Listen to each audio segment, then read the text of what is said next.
அபிஷேகம் சுவாமிக்கே, கற்பூர தீபம் சுவாமிக்கே, ஐயப்பன்மார்களும் கூறிக்கொண்டு ஐயனை நாடி சென்றிடுவார், சபரிமலைக்கு சென்றிடுவார். சுவாமியே ஐயப்போ ஐயப்போ சுவாமியே.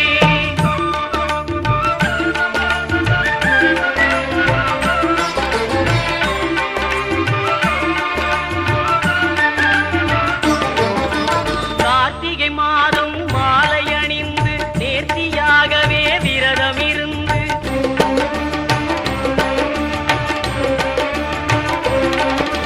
பார்த்த சாரதியின் மைந்தனே உன்னை பார்க்க வேண்டி